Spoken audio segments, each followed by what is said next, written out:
Assalamualaikum warahmatullahi wabarakatuh. Selamat siang semuanya, semoga kita selalu dalam keadaan sehat. Perkenalkan, kami mahasiswa mata kuliah pengolahan data 1 dari Institut Teknologi 10 November Surabaya. Pada kesempatan kali ini kami akan menjelaskan mengenai final project kami mengenai penanganan multikoliniaritas menggunakan partial least square regression. Untuk partial least square regression atau regresi PLS adalah sebuah model yang menghubungkan antara sebuah variabel respon Y dengan sekumpulan variabel prediktor X. Regresi PLS ini dapat diperoleh melalui regresi sederhana maupun berganda dengan mengambil kesimpulan dari uji signifikansi. Uji signifikansi ini bertujuan untuk memilih variabel prediktor pembangun komponen PLS dan menentukan banyaknya komponen PLS yang terbentuk. Tujuan dari regresi PLS adalah membentuk komponen yang dapat menangkap informasi dari variabel prediktor untuk memprediksi variabel respon. Dalam pembentukan komponen PLS digunakan variabel respon Y dan variabel prediktor yang terpusat. Untuk mengetahui bagaimana penerapan regresi PLS, maka kelompok kami mengambil studi kasus, yaitu penanganan kasus multikoliniaritas pada data berlian dengan menggunakan partial least square regression. Studi kasusnya yaitu penanganan kasus multikoliniaritas pada data Diamond yang diperoleh dari website kaggle.com dengan judul Diamond yang diambil pada hari Sabtu 12 Mei 2021 pada pukul 14.30 WIB, Surabaya, Jawa Timur. Jumlah data yang digunakan sebesar 205 data dari total keseluruhan 54.000 data. Untuk variabel penelitiannya sendiri, yang pertama ada variabel Y dengan keterangan harga berlian, skala rasio, satuan US dollar. Kemudian variabel X1 dengan keterangan tingkat kemurnian, skala rasio, satuan gram. Variabel X2 panjang berlian dengan skala rasio dengan satuan milimeter. Variabel X3 yaitu lebar berlian dengan skala rasio satuan milimeter. Ya, jadi selanjutnya yaitu analisis multikoliniaritas. Analisis ini dilakukan dengan menggunakan software Minitab yang dilihat melalui nilai VIF atau variance inflation factor-nya. Yang pertama yaitu klik start, lalu pilih regression lagi, lalu pilih fit regression model. Pada kolom respons, masukkan variabel responnya yaitu Y-nya. Lalu pada kolom continuous predictors dimasukkan variabel prediktornya yaitu X1 sampai X3. Lalu klik OK.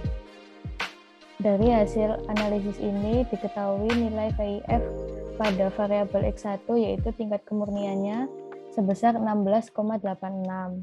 Lalu pada variabel panjang berlian atau X2-nya bernilai 449,87. Lalu pada variabel X3 yaitu lebar berlian, nilai VIF-nya 442,24. Data dikatakan terjadi multiko jika nilai VIF lebih dari 10. Nilai VIF pada ketiga variabel ini lebih dari 10, maka dapat dikatakan terjadi multikoliniaritas. Selanjutnya yaitu pembentukan komponen PLS. Variabel yang dibutuhkan antara lain variabel Y, variabel X1, X2, X3, dan juga Y yang sudah diidentifikasi. Dalam pembentukan PLS komponen pertama, perlu dilakukan regresi terlebih dahulu antara variabel Y dengan masing-masing variabel X. Ada di start, regression, kemudian fit regression model. Variabel respon adalah variabel Y, kemudian variabel prediktor dimulai dari X1. Klik OK. Pada tabel koefisien, untuk X1 didapatkan p-value sebesar 0,000. Dengan alfa 0,05 maka dapat disimpulkan bahwa X1 berpengaruh signifikan. Kemudian dilakukan hal yang sama untuk X2. Di variabel prediktor ini diganti dengan X2. Kemudian diklik OK. Pada Pada tabel koefisien untuk X2 didapatkan p-value sebesar 0,000 dan dapat disimpulkan bahwa X2 juga berpengaruh signifikan. Dan yang terakhir, regresi antara Y dengan X3 untuk variabel prediktor diganti dengan X3 kemudian X.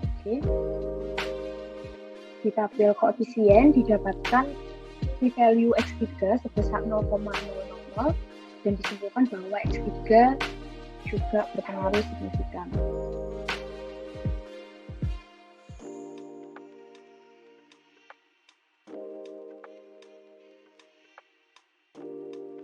Kemudian dari ketiga variabel tersebut karena signifikan maka dapat membentuk komponen PLS yang pertama. Kemudian selanjutnya mencari korelasi antara variabel Y dengan masing-masing variabel X. Tempatnya ada di stat, kemudian basic statistik, dan dipilih correlation. Jadi kita ingin mengetahui korelasi antara Y dengan X1, X2 maupun X3. Kemudian klik OK. Dari plot ini didapatkan nilai korelasi dan juga p-value. Plot ini kemudian di-copy dan dimasukkan ke Excel.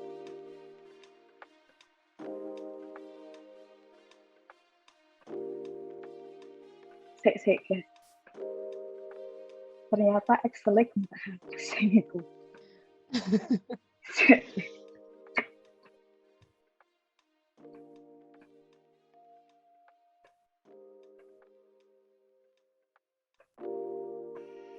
Ulang korelasi.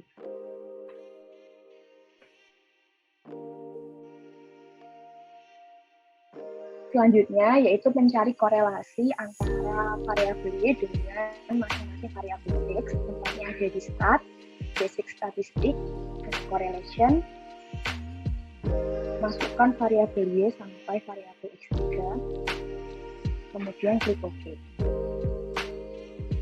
Didapatkan nilai koefisien korelasi yang disimbolkan dengan R untuk Y dengan masing-masing X. Kemudian plot ini di-copy ke Excel. Selanjutnya, untuk mencari nilai T1 atau komponen pertama menggunakan rumus 1 per akar sigma korelasi antara masing-masing X dengan Y dikuadratkan dikali sigma korelasi antara masing-masing X dengan Y dikalikan dengan nilai standarisasi dari masing-masing X. Untuk nilai korelasi bisa didapatkan dari matriks plot ini. Jadi nilai korelasi antara variabel 1 dengan variabel Y adalah sebesar 0,908. Nilai ini ditunjukkan oleh plot di sini. Kemudian nilai korelasi antara X2 dengan Y sebesar 0,956. 0,956 ini ditunjukkan oleh plot kedua. Dan yang terakhir korelasi antara X3 dengan Y ditunjukkan oleh plot yang paling bawah, yaitu nilainya sebesar 0,961. Nah, nilai X1 bintang, X2 bintang, dan X3 bintang merupakan nilai standarisasi yang sudah disebutkan sebelumnya dari kolom B, C, dan D. Sehingga setelah dimasukkan ke rumus T1 didapatkan persamaan akhir yaitu T1 sama dengan 0,556 X1 bintang ditambah 0,586 X2 bintang ditambah 0,589 X3 bintang. Di kolom I ini merupakan nilai dari T1 untuk masing-masing observasi. Jadi dengan rumus yang sudah didapatkan ini, kemudian untuk nilai X1 bintang, X2 bintang, dan X3 bintang diganti sesuai dengan kolom B, C, dan D. Nilai ini kemudian ditarik ke bawah sehingga didapatkan komponen pertama atau T1 dari keseluruhan observasi. ada 190 observasi. Kemudian nilai T1 yang didapatkan ini di-copy ke Minitab. Komponen pertama sudah terbentuk. Sebelum pembentukan komponen PLS yang kedua, terlebih dahulu diperiksa apakah komponen kedua masih diperlukan atau tidak. Hal tersebut dapat dilakukan dengan cara meregresikan antara variabel Y yang telah distandarisasi terhadap T1 dan masing-masing variabel XJ. Pertama, klik Start, lalu regression, fit regression model. Lalu responnya adalah variabel Y yang telah distandarisasi dan prediktornya adalah variabel T1 dan masing-masing variabel X, yaitu X1 sampai X3. Terus oke. Pada tahap ini diketahui bahwa variabel X1 masih signifikan. Lalu kita coba lagi untuk variabel yang X2.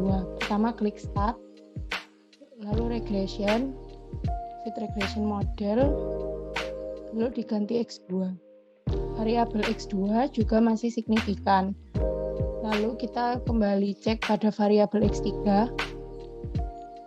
Pada hasil output variabel X3 ditunjukkan juga variabel X3 masih signifikan. Maka oleh karena itu selanjutnya akan dilakukan perhitungan PLS komponen kedua.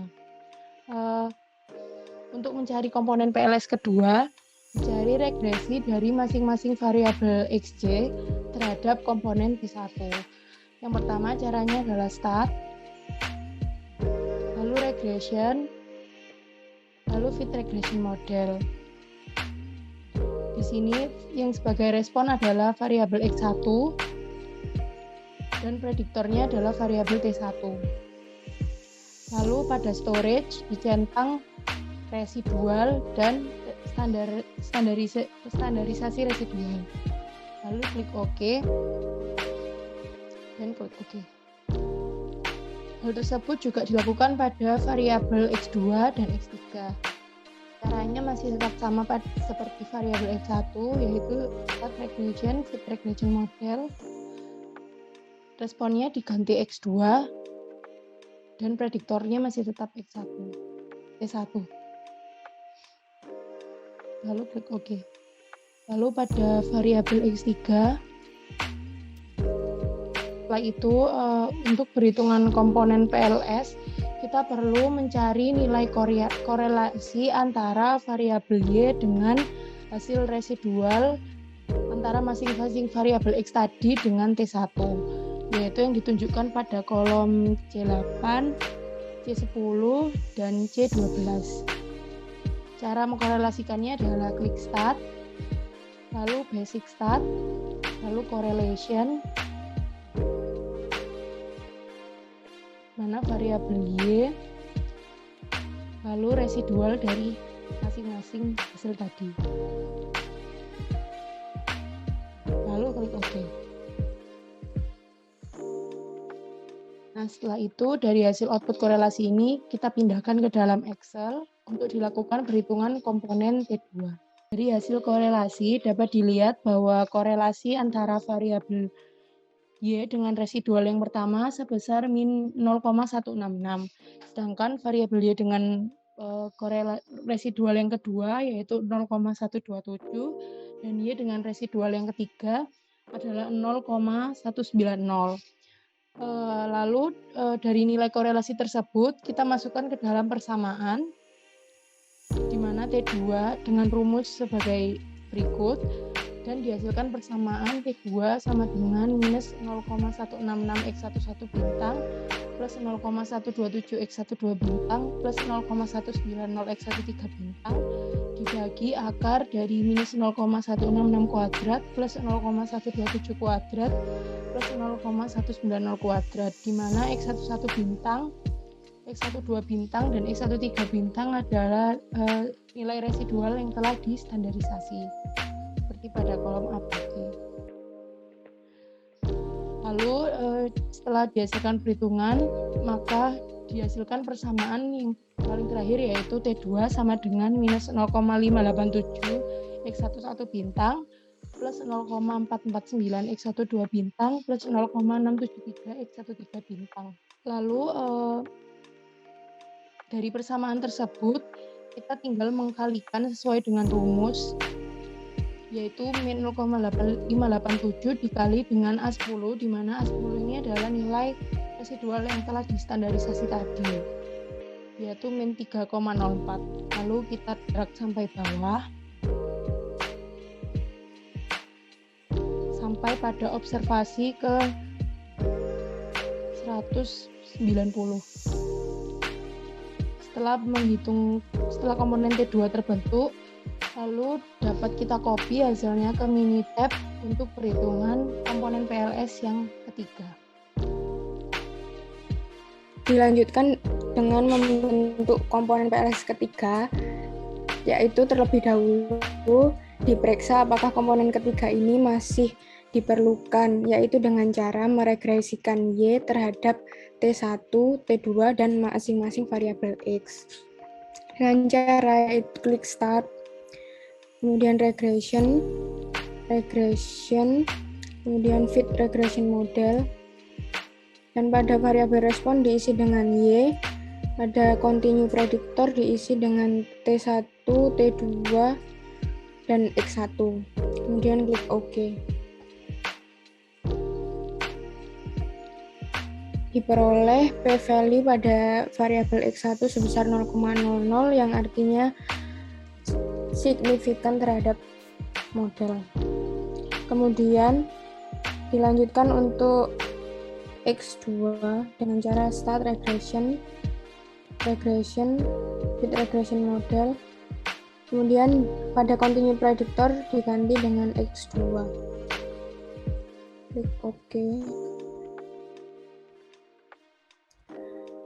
Dan pada p-value X2 sebesar 0,00 yang artinya variabel X2 masih berpengaruh signifikan. Kemudian dilanjutkan dengan variabel X3, regression, fit regression model, dan pada continue predictor diganti dengan X3. Klik OK. Dilihat p-value pada X3 sebesar 0,00 juga, dan artinya variabel X3 berpengaruh signifikan. Kemudian dari hasil p-value dari X1 sampai X3 semua variabel masih berpengaruh signifikan.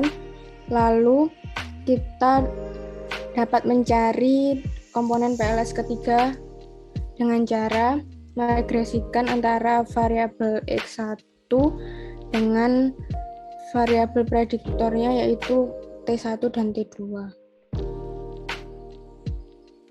Yaitu dengan cara start regression, kemudian regression model. Responnya diganti X1 dan continue predictor diisi dengan T1 dan T2. Kemudian ada storage, dicentang residual, dan standarisasi residual. Kemudian klik OK. Kemudian lanjut untuk X2, yaitu start regression, fit regression model. Kemudian pada respon diganti dengan X2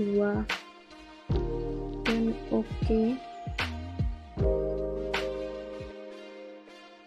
Dilanjutkan untuk X3,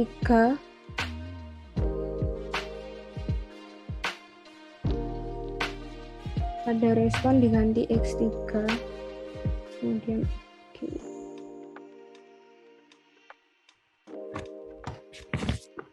Setelah didapatkan residual dan nilai standarisasi residual, kemudian mencari korelasi antara Y dengan masing-masing residual. yaitu dengan cara basic statistic, correlation, Y dengan residual 5, 6.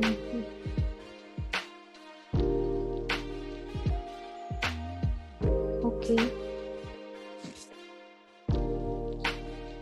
Setelah didapatkan hasil korelasi, kemudian dapat di-copy dan dipindahkan ke Excel untuk mencari komponen PLS yang ketiga.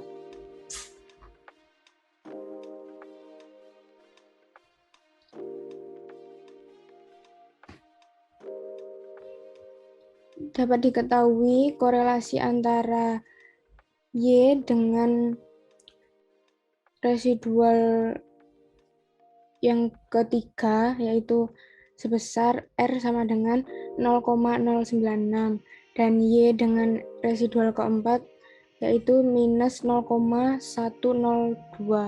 dan untuk residual Y dengan residual 5 sebesar 0,103.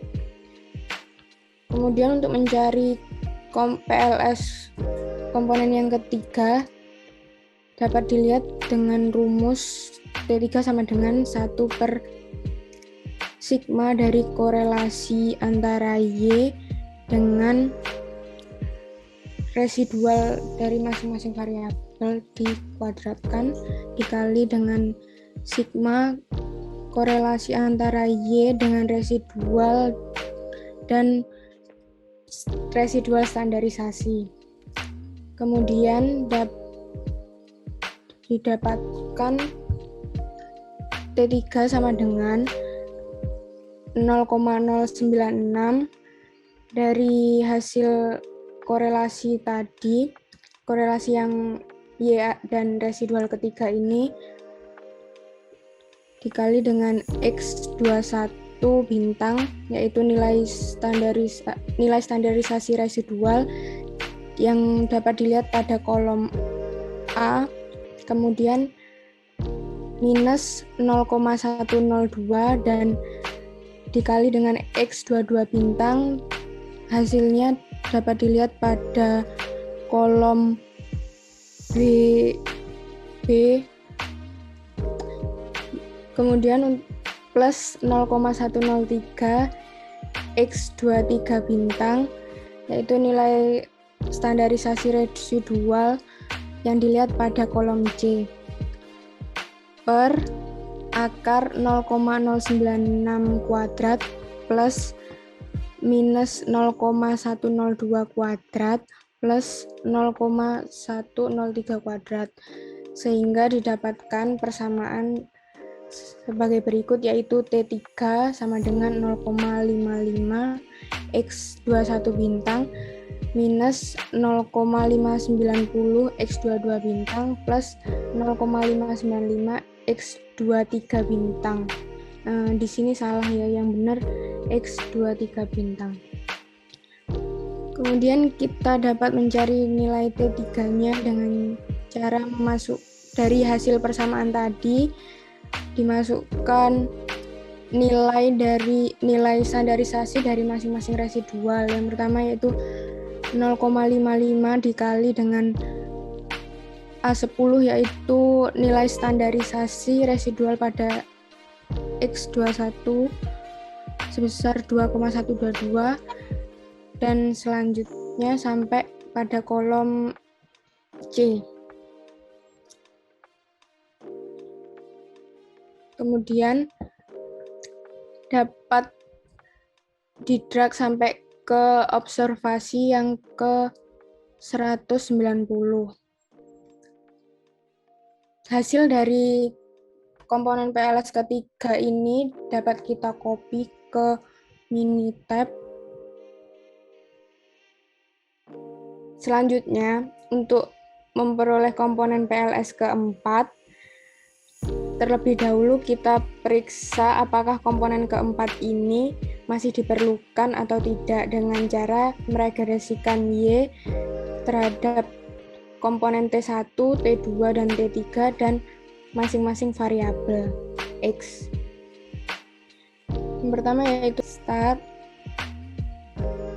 regression, fit regression model. Kemudian pada respon diisi dengan Y dan continue predictor diisi dengan T1, T2, T3, dan X1. Diklik OK.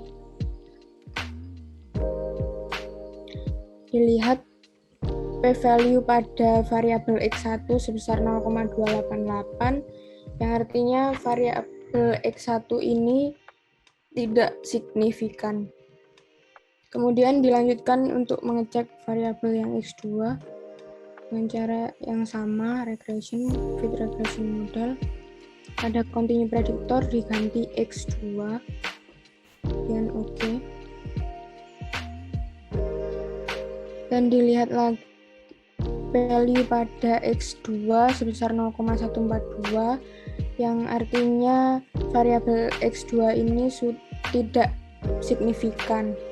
Kemudian dicek lagi untuk variabel yang ketiga dengan yang sama. Ada continue predictor diganti dengan X3. Dan klik OK. Dan p-value variabel X3 sebesar 0,191, artinya variabel X3 tidak berpengaruh signifikan. Diperoleh hasil dari X1, X2, dan X3, masing-masing variabelnya tidak berpengaruh sehingga komponen PLS sampai pada komponen ketiga saja. Dan dapat disimpulkan pada kasus ini, komponen PLS yang terbentuk hanya sebanyak 3. Setelah dilakukan penanganan multikolinearitas dan terbentuk 3 komponen baru, selanjutnya dicek kembali apakah